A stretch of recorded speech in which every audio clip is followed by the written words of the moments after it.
Hello and welcome to your weekly edition of your Rangers podcast. This is Ibrox. Hello, my name's Scott Paterson, and as usual, we're joined by guests Tommy McIntyre and Wullie Boyd. Hello, guys. How are you doing?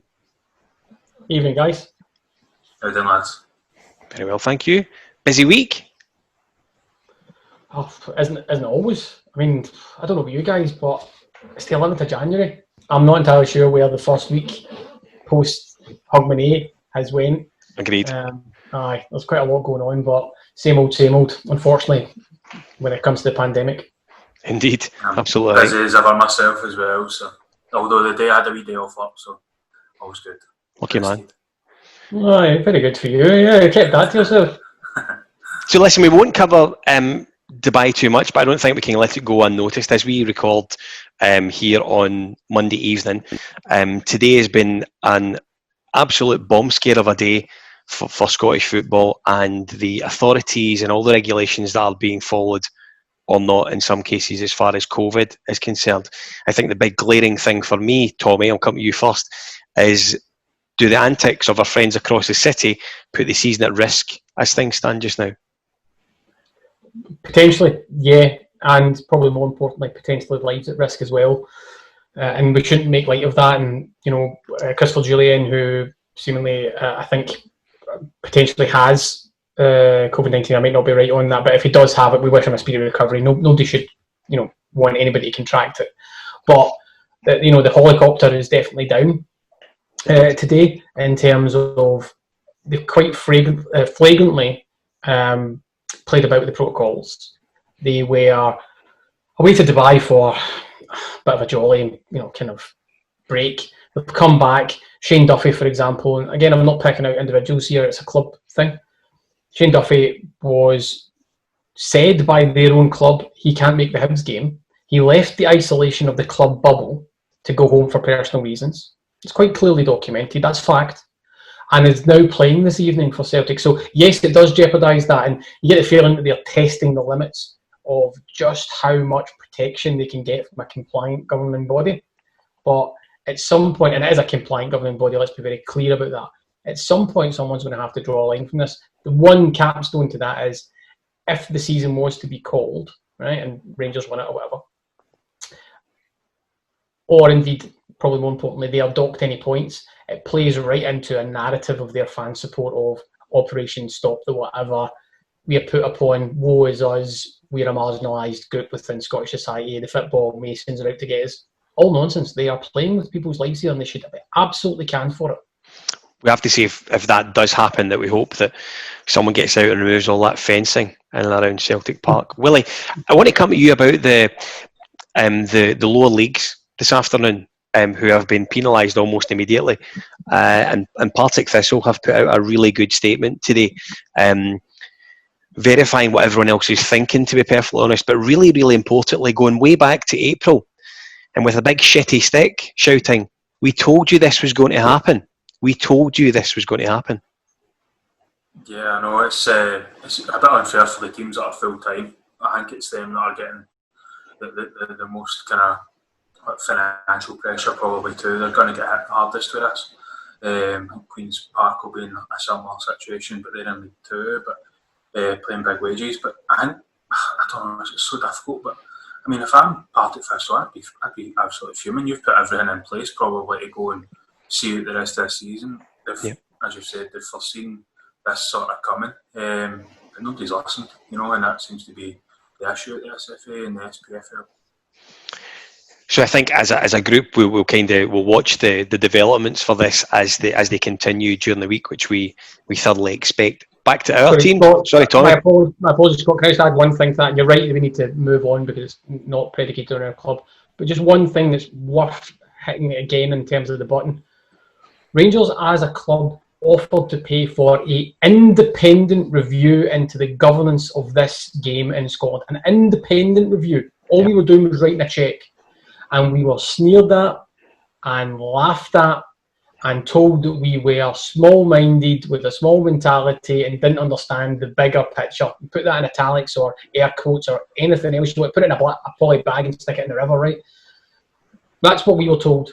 And now you get clubs like Partick Thistle or even a Hearts or numerous other clubs, particularly in the lower order, who are facing ruin going out of existence, and some other clubs in the Premiership, like let's say Kilmarnock, for example, who turn around and say, well, hold on, I was a turkey that voted for Christmas, then I understand why I'm getting stuffing shoved up my jacksie.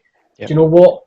Reap equals sow in this country, and hell mend a lot of them. My heart does go out to the smaller clubs who've got loyal fan bases in the community and don't deserve this. But Rangers offered. Rangers were told we didn't understand the landscape and we should shut our mouths and move on. Do you know what? We did. We got our house in order. We sit top of the table. We're looking down at a lot of mistakes being made. Game 23 this weekend saw Rangers travel to Pittodrie for the third tie of the season against Aberdeen. Rangers have come out on top in both ties. The victory at Ibrox, and of course on the first game of the season, we won 1-0, which was that eerie game at Pittodrie, watching with no fans there. Really bizarre, I felt. We went up there at the weekend. I didn't think we started that great. I thought Aberdeen looked like they were quite happy to press in against us. Cosgrove, the big lump that he is, just basically gave Goldson and Balogun a little bit of difficulty and missed a chance early doors. For me, that was really all they done as far as posing us any trouble, Wullie. I felt that over the course of the first half, I was really impressed with the front three. I thought Morelos, Kent and Hadji all were very good. I don't know what your take is, or certainly the introduction of those three up front. Yeah, no, just the kind of opening 15, 20 minutes was kind of a bit, back and forth with Aberdeen. We couldn't really get a foothold, but we started kind of getting a few chances. I think it was Kamara's wee flick to Hadji, fired just over. I think he broke Willie Veazey's mate's camera. And he put that on Twitter. And I think we kind of had a few kind of decent chances up until then. Then we started moving the ball about a lot better. That was seen, clear as day with the movement. We went to Aribo and Morelos to get into the box to win as a penalty, So it did take it a wee while to get going, but I felt once we got going, we were a bit kind of comfortable to an extent. Tommy, I want to come back to you on the penalty that Wullie mentioned. So I don't think there's any doubt that it was a penalty. Part of me doesn't agree necessarily with that rule that you get a penalty and that's the sort of double jeopardy side of it. You get a man sent off as well. However, it's the rule. Hedges was quite right to go, and at that point you think there is no danger that Tavernier is not going to score. And I have to say, Team Paterson were up on their feet, and then we saw it come off the advertising board at the back of the goal. So surprising that he missed, we have to say, on Sunday. Oh, definitely. I don't think you were alone in terms of being up on your feet. It's the way it went by, but it came back into the net, so to speak. Still nestled in the net, didn't it, Counts? Exactly. I don't even think the ball could realise. The ball couldn't believe that it hadn't hit the back of the net, so it was trying to get back in, I think they said in the commentary, collectors like him, and it is, and you see how angry Tav was with himself. Yeah, absolutely. Walking away, he was like, that's not any, just got his form a wee bit incorrect, because he sends Lewis the wrong way. You know what I mean? All it needs to do is hit the target and it's going in, and it's always difficult, and I think we can give a wee bit of a buy on that particular one, particularly because Rangers didn't let it affect them. But my worry actually when we did miss was, or rather, when the sending off happened, and you're right, I'm probably in the same camp as you actually just on that. I get the rule, not a massive fan of it, in terms of that, but there's no question that it was a stonewall penalty. Within the rules of the law, and I hate that a lot of our pundits in Scotland do that. By the letter of the law, it's a penalty. You mean it's a penalty then? Aye, absolutely. You don't say by the rule of law it was kind of murder. Aye. No, you've murdered someone. That's the rule of law, right? So don't do it again. It's baffling sometimes. It's a kind of inept kind of get out for people who want to just put their opinion over the top of whatever. So Michael Stewart, I'm looking at you anyway. So, although I don't think Ryan Hedges had any biomechanics going on at the back, right? As he clips Alfie Seals and puts his hand on his back. Correct. Somebody mentioned that he went to grab the jersey as well. Anyway, none of which is what you asked me there, which was my worry when that happened was we'll get. If we don't score this, because I'm always worried whenever there's a chance or anything like that, is that that'll get Aberdeen off the hook, because what they'll do, they'll just revert to two banks of bank of 5 and bank of 4. Yep. And then they'll try and defend for their life and try and get something. So if we get the penalty and get that initial goal, we force them to try and do something else and we'll have a better go at it. Thankfully, we didn't let the miss affect us and we got back into it. And Alfredo Morelos, who had missed a pretty easy chance in the first minute, yep, sort of turned it on. But yeah, I thought thereafter we played really, really well. We didn't give Aberdeen a chance to breathe. And I know we'll touch on this later, but the only thing that we had to play, and I think I said this on social media during the game as well, actually, was we just had to battle our own complacency. And that popped up a wee bit, as Stephen Gerrard pointed out. But yeah, back to your original point, I don't think anybody could believe that. I don't even think Joe Lewis could believe the tap miss. Turning round, ready to throw the ball back out. Willie, before we speak about Morelos' first goal, which I want to cover in not quite a bit of depth, I thought technically it was an excellent goal, a really, really good goal, and we'll come to it in a second, as I say. Something really got me laughing this morning when I was looking on social media, and there is some footage of Alan McGregor suggesting to John Beaton that he should have sent off Curtis Main. And probably the only way that Alan McGregor can do it and get his point across properly, as you probably understand, I think the general consensus is that was also a red card for Aberdeen. They were lucky not to go in at half-time with 9 men on the pitch. Yeah, no, seeing it in kind of real time, watching it on the TV, I kind of had a similar thought. I thought it was pretty reckless, to be honest, going in for that. It was never really favourite to win the ball, and seeing in the back and replays, it doesn't get any better, to be totally honest with you. And I think McGregor might be right. We need to listen to that on a phone in before we actually get some action done about it, to be honest. Tommy, I'm sure you've heard the same footage as me. McGregor was absolutely spot on. You couldn't fault anything that he was saying, frankly. Yeah, I mean, who knew that Alan McGregor was so vocal during the game? Exactly. That's the big shock. I actually, even though I'd watched the game and then I saw that clip, I keep expecting to see him running in from the side and shouting at the referee. And that's the thing. And it's another one, obviously on my high horse, about pundits tonight, which is why fan media is much better. There you go. That's one for the listeners. Which is that it's another get out that was used in the commentary and was used in the post-match analysis as well. It's this, oh yeah, it's bad, and but you can see that there's no contact. Borna Barisic pulls out the way, and Borna Barisic does pull out the way. Curtis Main's boot, forget just the high one. As he comes down, Curtis Main tries to go into his ankle as well, and Barisic kind of leaps back and goes to, oh yeah, but there was hardly any contact. Barisic has jumped out of the way. You've kind of missed the point there. Again, I'll go back to my analogy. Yeah, he tried to stab me, but I managed to move out of the way. Yeah, okay, so he still tried to stab you, right? Okay, it's Inspector Clouseau moments, you know what I mean? Not now, Cato. Right, so works better if anybody's watching this on YouTube. But, the point being that it's always a case of defence for the person who's quite clearly lost his cool, which Curtis Main did. He's lost his cool, and he's tried to go out to hurt a fellow professional. He's not trying to get that ball. He's trying to go through Borna Barisic, and he realises he doesn't do it with the high foot, and he tries to come down at an angle as well. So much so that as soon as they get a yellow, his manager and his management team went, get him off the park. Yeah. Because the ref knows that's so bad that his next foul was going to be a yellow to make the red. So there should have been no get out. It was another red, and if only we had more referees and officials with the conviction of Alan McGregor. Indeed, absolutely right. I think just staying on that though as well, I think we've seen it in the 2 previous games now. I think it's similar to Duffy, really, the challenge, where the ref's already sent a player off and he maybe thinks, I can't send another one off.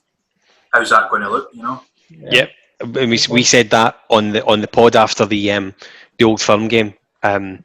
Bobby Madden doesn't send off Duffy because he'd sent off Beaton shortly previously to it. I think that's just the way it is in some games, and it's a real shame if someone's going to get seriously injured though because their neighbour's been sent off just beforehand. You know what I mean? So absolutely. Although I think you're right there. Although maybe in the case of Duffy, not that specific challenge in the Old Firm game, but maybe in the case of Duffy, it'd be Stephen Gerrard and his management team shouting, "Keep him on! It's a yellow." Absolutely, I leave him on. Don't take him off. Whatever you do. I want to cover the Morelos' first goal. So I've done a little bit of coaching. And one of the difficult things that you can do when you're coaching, if you're sort of working with strikers, is if a ball is coming across you and you've got your back to goal, one of the most difficult things you can do is spin on it and put the ball in the net back in the direction it came from.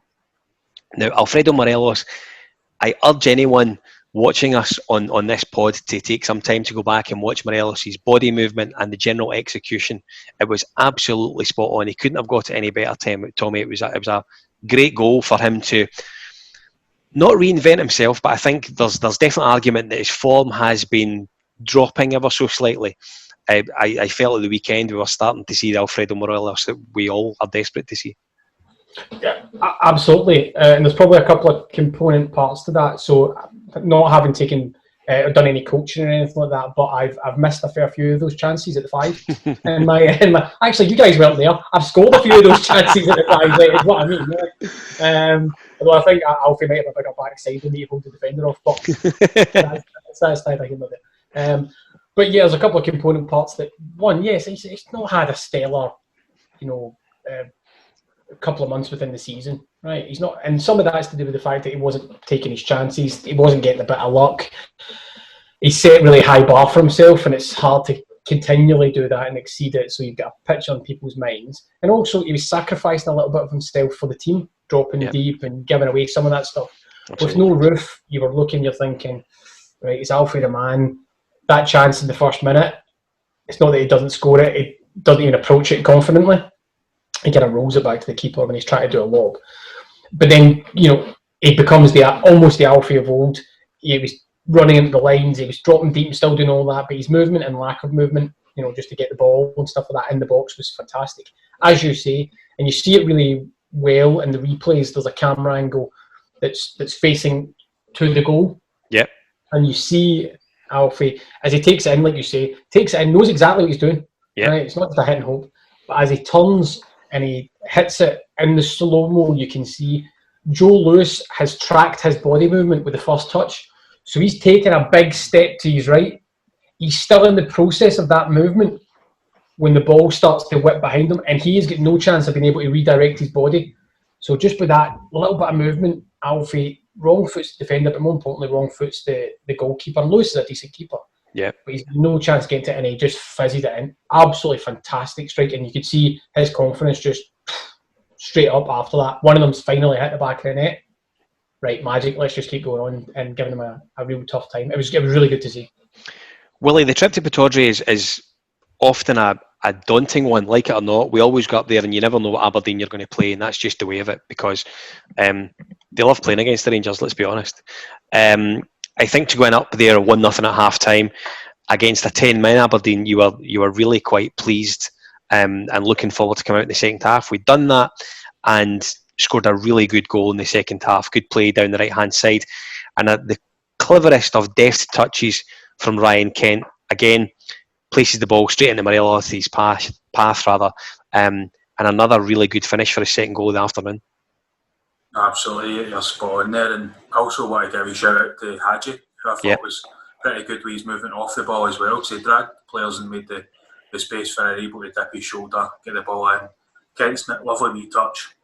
And Morelos again, as you were saying with his first goal, he's got the composure to put it in that corner. It's a keeper's side, I think, as well. Yep. He's just put that much power into it and stuff as well, that he's driven it right past Lewis and goals.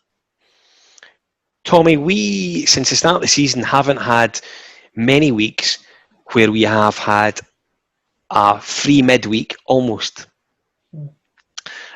I would suggest that Ryan Kent looks like he's benefited from that enormously. He was excellent on Sunday afternoon for me, one of our better players.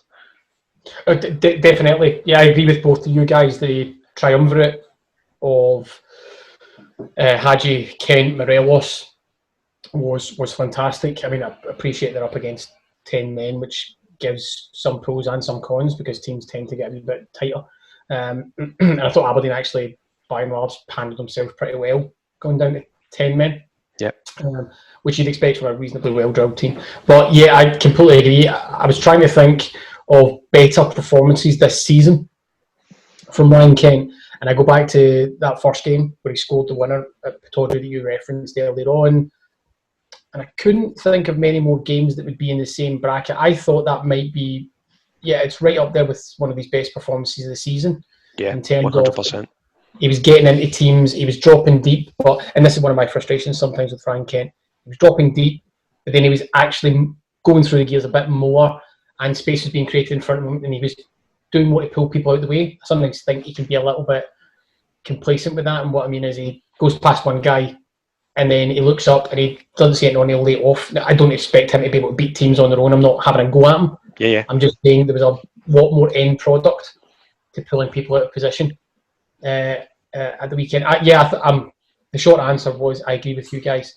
Those three were absolutely fantastic, and Frank Kenton deserves a shout, as does, as Willie said, Haji, who didn't do anything stellar, but did a lot of that unpicking of the threads of Aberdeen's defence, getting into wee pockets, making defenders doubt themselves, making them take a step to the left, a step to the right, come out a wee bit. All of these things give your Morelos a space in the box, so to speak. Tommy, I'm going to stick with you. Do you think there was a small blot on the copybook? I felt Steven Gerrard was quite disappointed in his post-match stuff that we conceded the goal in the manner that we did, with James Tavernier being caught really, really high up the pitch, and Matty Kennedy having the city of Aberdeen to run right in on Alan McGregor. I think that's probably a polite way of putting it. And he's right to be angry. It was a goal born out of sheer lack of concentration and complacency, because we were dominating it. And I can't remember at that point in time when they scored, I think Aberdeen might have had something like 17% possession or something like that. You know what I mean? The stats were in that zone. And it was, as the ball went up, I think Shea Logan plays it up the wing to I Am Groot. Yeah. I was going to say I Am Groot is how I'm going to refer to him from now on. Right. Right, okay. There we go. So I should probably do it properly. Sam Cosgrove, right? I Am Groot. Right, so he's got it. And actually from that moment on, you can see what's going to happen. You were watching it in real time, but it seemed to slow down. You're like, why don't we have a centre back there? That's right. Usually where that goes. Surely it's camouflaged. And you're right with Tavernier being so far up was a problem. Also a massive problem is that Joe Aribo, who's the covering midfielder sitting in the middle, goes completely to sleep, because if he goes across or just even matches Matty Kennedy's run, then it's fine. As it is, you should actually see, you probably have in the replay, and listeners watching us will as well, as it looks back the way as the ball's played up. You've got Aribo and Kennedy isn't too far away from right, and then you've got Tav is away behind, closer to Aberdeen's goal. Absolutely. Aribo switches off that much that Tav is closer to Kennedy when Kennedy scores. Yeah. That's how much Aribo switched off. So if I was blaming anybody, it's a collective thing, and it's not finger pointing and blame, right? We won the game and all that kind of stuff. But in terms of switching off, Aribo's sitting in the middle there. It's his job to do the covering, because everybody knows that Tavs went further up. And we just get completely caught out. And the problem was we didn't then immediately recover. I mean, we created a couple of chances, Kamaras and stuff like that, but we did let it affect us. And Aberdeen were pushing at the door. A big surprise to me, actually. I don't know if anybody else notices this type of thing, but a big surprise to me was just right at the end, Aberdeen were on the attack and about to launch it. Yep. And John Beaton blew right on, I think it was 4 minutes, whatever, 2 minutes. Absolutely, yep. He didn't let the ball go into the box. And I thought, that's surprising. And 2, we'd put ourselves in a position that became a game, last 15 minutes of, I hope we don't lose a second here, anything could happen. It was a lot tighter than it needed to be. And I think that's probably why Steven Gerrard was pretty annoyed. Well, Aberdeen taken 2-1 before the game started, and I think in the last previous Januaries, which we spoke about to death on the podcast, to be perfectly frank, there's definite argument for 2-1 being a lead that swiftly becomes 2 each, and we come down the road from Pittodrie raging. So I think it was really good to get to that 92nd minute that Tommy refers to, and get another 3 points in the bag to what has been an absolutely wonderful season for us thus far. Absolutely, and I think that's the sort of the mentality swing that the squads have. They're going to dig deep, they're going to fight for every ball into the last second, minus obviously Joe Aribo switching off, but as a whole they're pretty well drilled, and they're all usually pretty focused on what they need to do. Whereas you've said before, how many times would we have walked away with maybe even nothing in a day like that? You know, last year we were 2-0 up at half time at Paterson. Was it last year or maybe the year before? And we came out with a 2-2 draw. That's right. Yeah. Year before, I think it was. Yeah. It was the year before. Yeah, 2-0 up in half an hour. So it just shows you, like, you know, what we came from. Because I remember thinking at half time, we could be up here. We could come away with this with 4-5, but obviously it didn't go that way. I think the team must have thought that too. But I think that's, as I said, I think that's the way the mentality is changing, and I think the team are just growing in confidence every game. Well, I'm going to stick with you. Who's your centre half pairing as things stand just now? I don't really know, to be honest. Well, I know for certain it's Goldson, but you can never really tell who's going to none of this, Boyd. Right, you pick a pairing, right? None of this. Absolutely on the fence. Right. Well, I will pick a pair. I think. Grow up here. That's fine. I think the opening 15 minutes for me, the Aberdeen game, I felt like Balogun was getting dragged away quite often. His speed was kind of getting him back into position. Whereas I feel Helander would have been sitting and just try to wait for them to come to him maybe. And kind of read the game a bit better in that sense. I would probably go Helander and Goldson. Thomas, same question yourself? And you're going to get the same answer, in all honesty. I think right now it's still for me Helander and Goldson. But that's not a slate. I know we spoke about this off camera as well, guys, to an extent. Not slating Leon Balogun, who's a very, very good player, and I'm happy to see him in the team sheet whenever he is. And I think Rangers are talking about taking up the option of another year that's in his contract. Listen, I'd never be downhearted if it's him and Goldson, but I just like the calmness of Philip Helander, and I just think he doesn't switch off. Balogun can switch off occasionally with some of his positioning. I'll take that St Mirren Cup game, for example. Yep.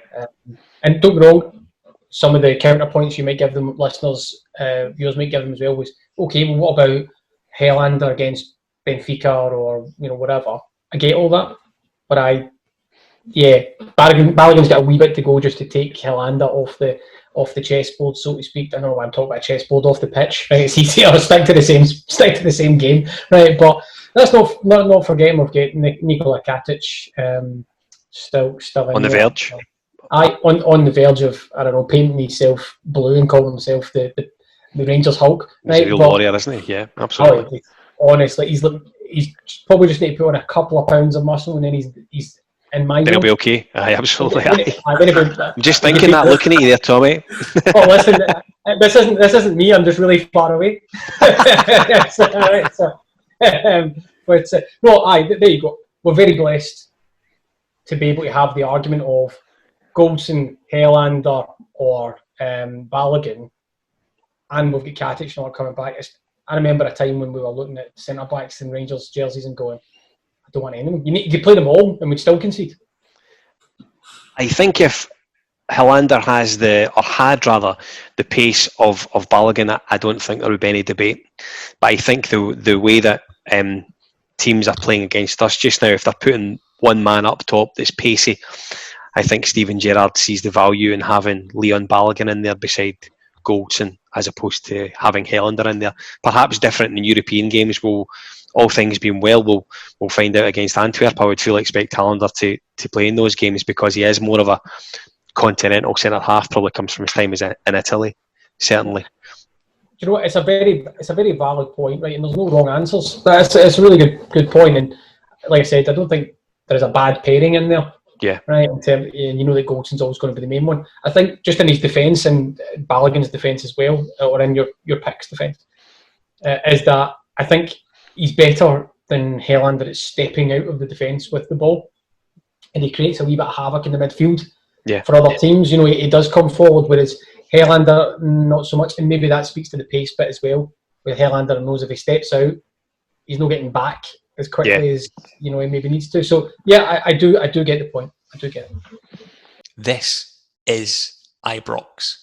So guys, today we've seen some news that has probably surprised some people back and forward. We have seen that Rangers have been linked with the Aberdeen frontman Scott Wright for the potential of a pre-contract agreement for him to come to Ibrox in the summer. From what we see and read on all the reliable forums such as internet, etc., etc., etc., there could be a keenness to try and get him in at some point this month. Tommy, he seems like a decent player who can play either side. He is, without saying he's similar to Ryan Kent, I think his flexibility, you could argue that he can play right or left quite comfortably as well. Definitely, and he's got a decent turn of pace. I think he's scored two goals in 17 appearances this season or something like that. Although I know he was, I think he's just back from a double hernia. Laid him up for about 6 weeks. So, yeah, I mean, I suppose you're looking at, I know you weren't comparing like for like then with Ryan Kent, but I do get the point you make. Yeah. You know, you're asking, is he 23? Something like that? I think he's round about that. He's at a decent age. He's in there somewhere, isn't he? So, but he's not going to cost a hell of a lot. Aberdeen, and I think I'd seen an interview somewhere where Derek McInnes had already kind of admitted defeat in the pursuit to get him to sign an extension, saying that he was looking at other options down south and stuff like that. You're looking at, is he another? Well, if we came in, is he better in terms of first team upgrades to a Greg Stewart or a Brandon Barker? Right, I'd probably argue that he maybe is. Right, These guys aren't going to look in, and they'll be on not massive wages, but you know what I mean. And then you're probably looking at, is he another Jake Hasty? He was still at the club and shouldn't be forgotten or anything like that. Yeah. But yeah, he looks like he's got something about him. He's young enough. He won't cost anything really. You know, very much in that Glenn Kamara bucket. Yeah, indeed. Of course. And can he do his job? Well, he seems, good enough. For what the punt could be, it's not a massive gamble, and I'm always keen to see Rangers pick up young emerging Scottish talent from teams in our league. That's always a really good sign. So, if he does half the progression that Glenn Kamara's made since he came in, then I'll definitely take that. Willie, a relatively low risk signing for Rangers if it was to go ahead even this month or towards the end of the season and into the summer. Yeah, absolutely. Not much risk at all. I mean, I've not really seen a great deal of him, so I'll not tell you about his abilities, but I think it probably won for the European quota, because I think over the past few years we've been quite light in the European squad where we've not been able to, maximise it to the full. So maybe that's one of the reasons that we're going for the boy. Big one for me over the last couple of weeks has been the loss, if you like, of Scott Arfield and the everlasting saga that has seemed to be the Ryan Jack injury, which seems to have happened by all accounts after the Scotland game. I'm happy to be corrected if that's not the case. We've missed both of these guys at various times, I think. None more so in the Old Firm game, which I felt we did miss Ryan Jack and his ability to just keep things together, keep the ball, nice easy passes, etc. With that being the case, and Ryan Jack maybe now being a little bit fragile, although we appreciate he's probably on the verge of moving back into full-time training as the season progresses, you wonder if it's worth us bringing in perhaps another midfielder at some point this month. I don't know what you think, Tommy. Should we be adding to our midfield just now? I'm not entirely convinced, in all honesty, but let me flesh that out, because I do very much appreciate the question and the position, which is, we've already got a returning Ryan Jack. And I completely agree with you guys. I thought we missed a little bit of midfield dominance and composure. Yeah. In the Old Firm game, which is one of the catalysts of why Celtic were able to dominate it so much. All the good it did them. You know what I mean? I polished your shots on target medals, lads. Right, so I've been waiting since the cup final to use that one. But it was noticeable. You're absolutely right. Do I think that we need another body on top of Bongani Zungu, and you've still got guys like Jamie Barjonas and stuff like that in the reserves as well? I'm not entirely convinced we do. Okay. And I would go as far as saying is, if we were to, it would need to be a short-term loan. I don't think buying another midfielder at this point in time, unless it was somebody, as Stephen Gerrard always says, that massively enhances the squad. But that's the whole point of Zungu being there.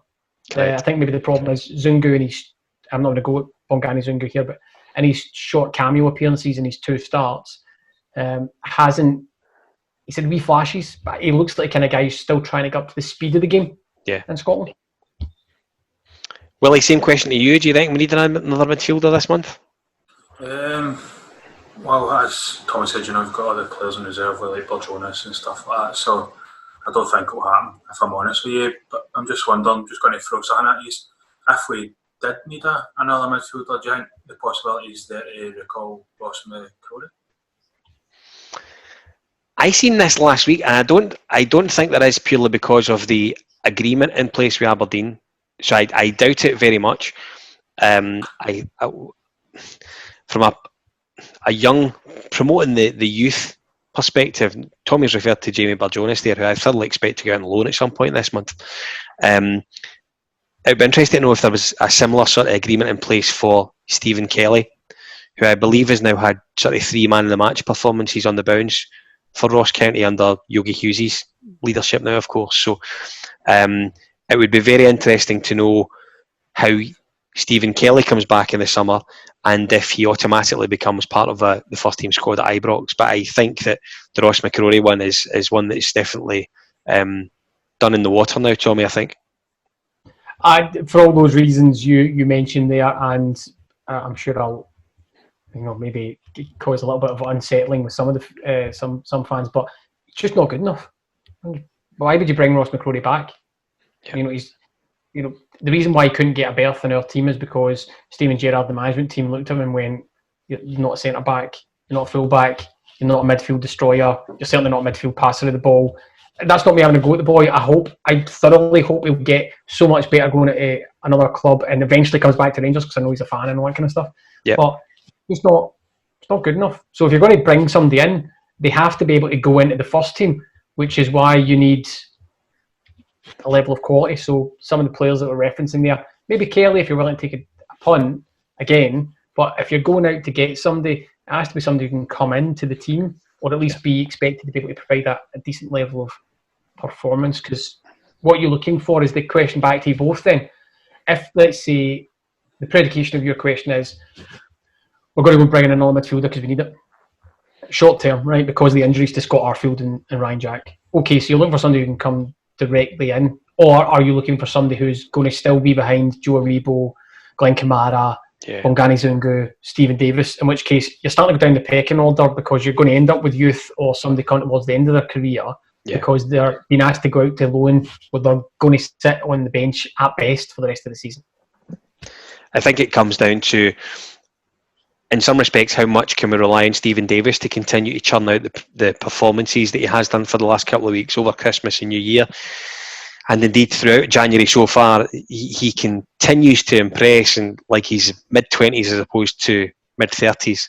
And if we can continue to get performances that we have become so used to from Stephen Davis between now and May, I would suggest he'll be collecting a winner's medal come the end of the season. I'm just glad that nobody said Lewis Ferguson. Ditto. I'd rather take Scott Allen. Right, hold on a minute. Hold up. Obviously, I've not been sticking to my dry January. But at least those names aren't getting circulated again. Don't draw me into the Lewis Ferguson conversation. We don't have time for it tonight. Indeed. Looking ahead a little bit to the weekend then, game 24 takes us to Fir Park. Last time we were at Fir Park, we played really well, and none more so than a chap called Jordan Jones played out his skin, and we all know what happened thereafter. It would be good to go to Fir Park at the weekend. They're, of course, now under new management. Graham Alexander's came in there and indeed gave Jake Hasty, who we've recently spoke about, some game time at the weekend. He's not really had a lot of joy there at all. I, again, would assume that there's an agreement between the clubs that he won't be able to feature at the weekend. I think we can go there relatively comfortable. They're sitting 10th in the league just now. They've obviously got a couple of games in hand, and I think from knowledge, they still have 6 points up their sleeve or not, depending on what the SFA decide to do with them. Is there a risk, Tommy, that we go there and experience that kick that clubs sometimes get when they bring in a new manager? There is always that concern, as you say, that up kick. I'm going to say uptick. Is that phrase? I think it is. Uptick that you get from a new manager coming in. That said, I don't think it will stop Rangers taking the 3 points away. Again, we just need to be really composed. We need to be on top of our game because Motherwell will get in amongst it. They'll play some decent stuff. There are some decent young players in that Motherwell squad. Really I think you're right. Casey, I would imagine, will not be able to feature against us. And Graham Alexander seems like a guy who knows his business, in all honesty. Yep. But by and large, I fully expect us to be able to beat them without Jordan Jones. Where's Jonesy? With that red and white stripy jumper. If anybody gets that joke. But I thoroughly expect us to be able to beat them. We just have to stick to our game and not get drawn into a bit of a... It's actually interesting you referenced that a minute ago. Not get drawn into a game where it's centred on midfield battling. Yeah. And, shelling it long and stuff like that. It's very dependent on what team Steven Gerrard picks, but it might be a game for your Kamaras and your Davises and all that, just to put a firm stamp right on the beginning of it, and then hope that we get good performances from our resurgent Ryan Kent, Yanis Hadji, Alfredo Morelos. I don't think Roof or anything like that will be back by that point. So it's go with what we went with at Aberdeen, I would suspect. Willie, last time we were there, Cedric Etienne scored an absolute perler, and I would argue it's one of our better goals of the season.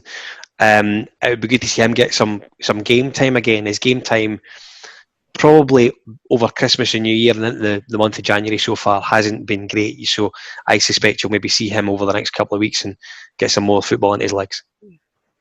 Yeah, no, he's a football player I quite like. I like the look of him. The first kind of minute, I know he's not banging in goals left, right and centre, not playing every game or coming off the bench, but I kind of like his hold-up play and like his effort, off the ball. He does a lot of running, a lot of dirty work as well.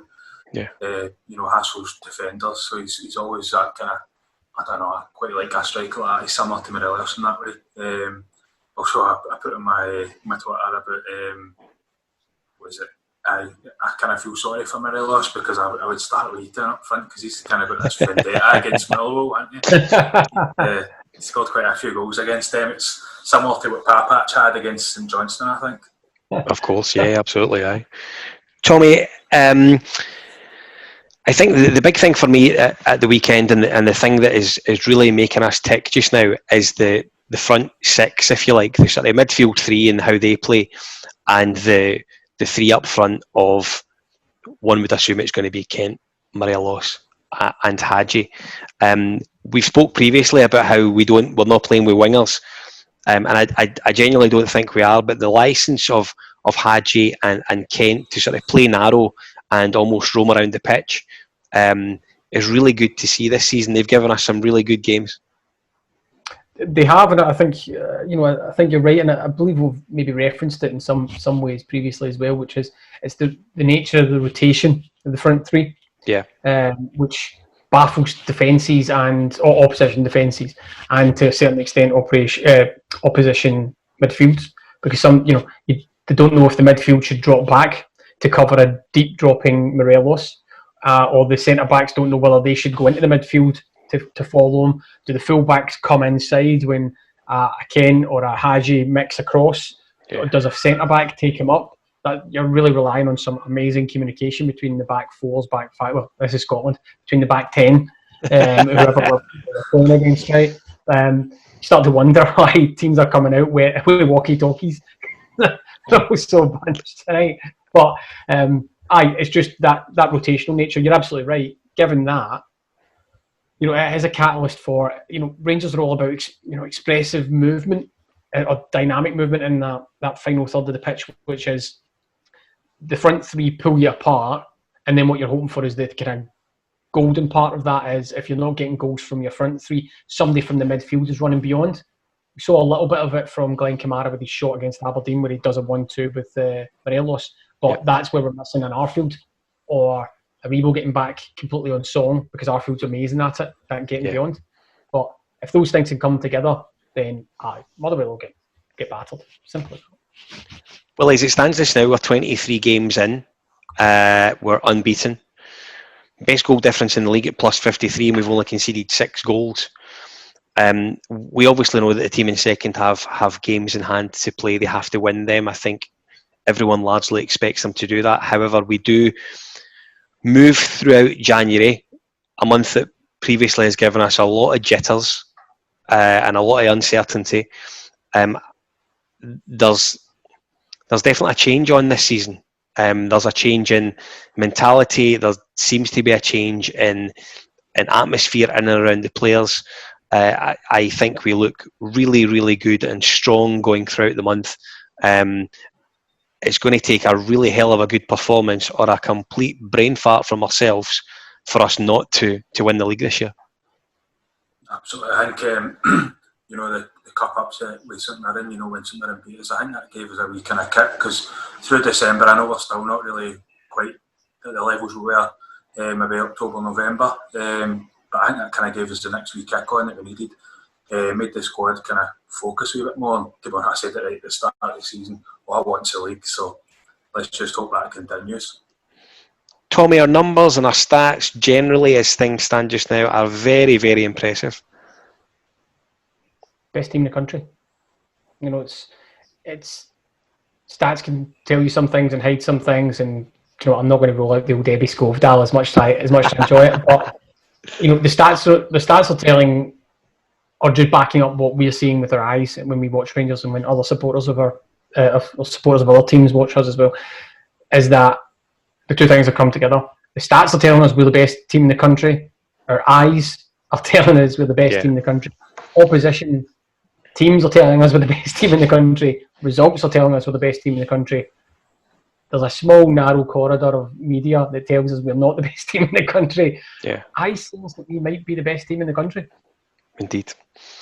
Guys, listen, thanks for joining us tonight. This has been This Ibrox, brought to you in association with our good friends at the Insurance Practice. They can be contacted via their phone number, which I'll be honest with you, I don't have in front of me just now. However, they do have an email address, which is equally as handy.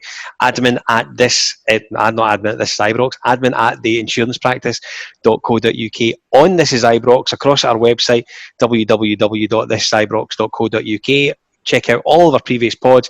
Some excellent interviews in there with Bugera, De Boer, Warburton. My interview with Ian Durant is in there as well. If you get the chance to look at it, we highly, highly recommend you do. We will do it all again next week. Gentlemen, Wullie, Tommy, thanks for joining me. Thanks very much. It's raging, I'm shaking. You wanna go out, I wanna stay in.